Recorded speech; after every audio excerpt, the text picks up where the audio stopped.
हम लोग देखते हैं अनुच्छेद 58। इसमें राष्ट्रपति के रूप में निर्वाचन के लिए अर्हता की बात कही गई है। अनुच्छेद 58 राष्ट्रपति निर्वाचन होने के लिए क्या क्या अर्हताएं आवश्यक है।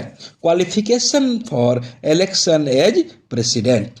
तो इसमें दो प्रमुख बातें कही गई है। दो बातों में जो पहला है उसमें कहा गया है कि वही व्यक्ति जो राष्ट्रपति निर्वाचित होने के लिए पात्र होगा यदि उनमें कुछ शर्तें होगी, यदि नहीं होगी तो फिर राष्ट्रपति के पद के लिए निर्वाचित होने का पात्र नहीं होगा।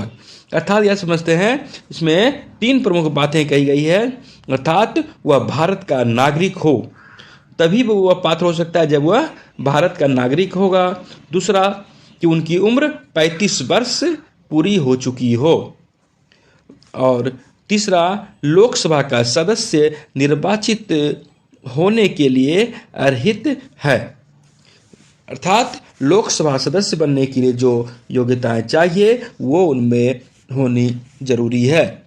भारत का नागरिक हो, as a citizen of India, और 35 वर्ष की आयु पूरी कर चुका हो, has completed the age of 35 years, and Lok Sabha का सदस्य निर्वाचित होने के लिए योग्य हो, अर्थात as qualified for the election as a member of the house of the people.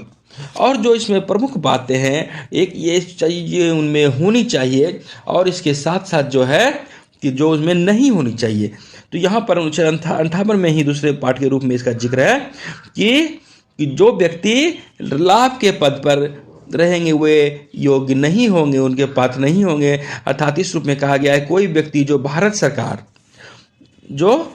सरकार में या केंद्र सरकार, संघ सरकार या किसी राज्य सरकार में अथवा किसी स्थानीय प्राधिकरण में कहीं भी अगर वे किसी लाभ के पद पर हैं तो फिर वह उनके लिए योग्य नहीं है, अर्थात निरर्हित हो जाएंगे।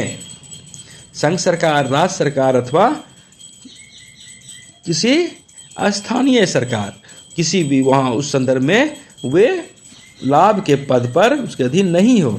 यहाँ पर उल्लेखनीय बात यह है कि कोई राष्ट्रपति हो, कोई उपराष्ट्रपति हो, कोई राज्यपाल हो या कोई मंत्री हो, संघ का या राज्य का कोई मंत्री हो, तो ये सारे गणमान्य लोग लाभ के पद पर नहीं माने जाते हैं, और इस तरह ये लोग राष्ट्रपति पद के लिए अर्हक उम्मीदवार के रूप में हो जाते हैं।